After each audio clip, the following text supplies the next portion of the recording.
Beansport, c'est le diffuseur officiel de cet Euro. Vous avez mis de gros moyens. Le programme de Beansport, qu'est-ce que ça va être lors de cet Euro ?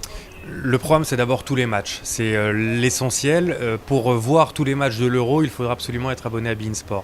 Il y a 51 matchs, dont ceux de l'équipe de France. Il y aura d'ailleurs un dispositif particulier autour des Bleus parce que ce sera notre quotidien avec une émission spéciale Bean Bleu tous les jours pour vivre les conférences de presse en direct, les entraînements, les dernières informations, les matchs évidemment. Et puis l'Euro, ça va être en vérité ce que Beansport sait faire depuis son lancement en 2012, mais avec un dispositif encore un peu plus riche, des consultants que l'on connaît comme Jean-Pierre Papin, comme Robert Pires, comme Marcel Desailly, Arsène Wenger qui va nous rejoindre également pour l'événement.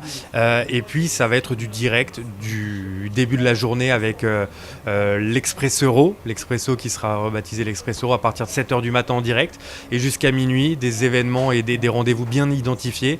À n'importe quelle heure du jour ou de la nuit quand vous vous connecterez sur Beansport, si c'est via votre tablette ou l'ordinateur ou si vous allumez votre télévision, on parlera de l'Euro. Beansport sera la chaîne de l'Euro. C'est la première fois que vous couvrez un Euro, en tout cas personnellement. Qu'est-ce que ça fait ? En plus, c'est en France, c'est un moment particulier, ça va être une belle fête. On a tous les ingrédients pour que l'Euro soit réussi. Oui, alors c'est vrai que Beansport a déjà, malgré son jeune âge, un peu d'expérience dans la couverture de ce genre d'événement, avec l'Euro 2012 que l'on a couvert, avec la Coupe du Monde 2014. Mais c'est vrai que là, quelque part, on passe un cap supplémentaire. On se disait, que peut-on faire de mieux que la Coupe du Monde au Brésil, le pays du foot ? Et bien un Euro en France, je crois que c'est pas mal. Donc au-delà de l'actualité sportive que nous suivrons, il y aura aussi quelque part une dimension populaire, parce que recevoir un événement comme l'Euro dans son pays, ça n'est pas rien.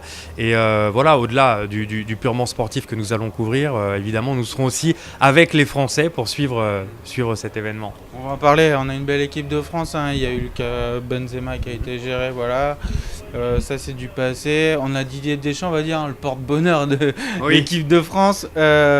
L'équipe de France a tout pour faire un bel Euro.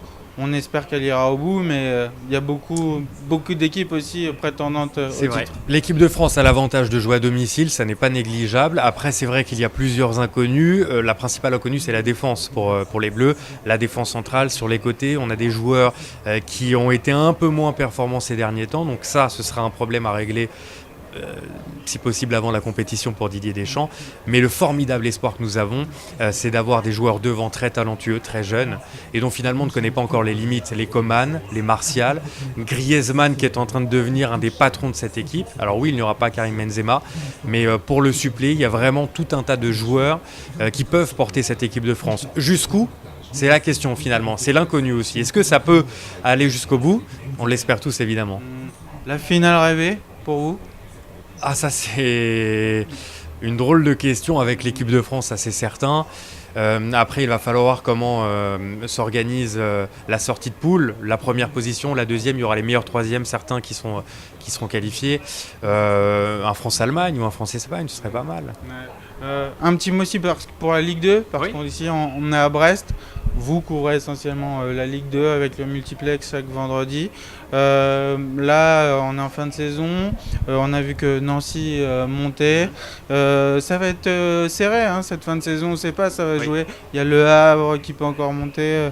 Il y a beaucoup de choses et une fin de saison palpitante encore à vivre. C'est vrai qu'on a la chance d'avoir un championnat de France de Ligue 2 cette saison particulièrement vraiment passionnant avec du suspense.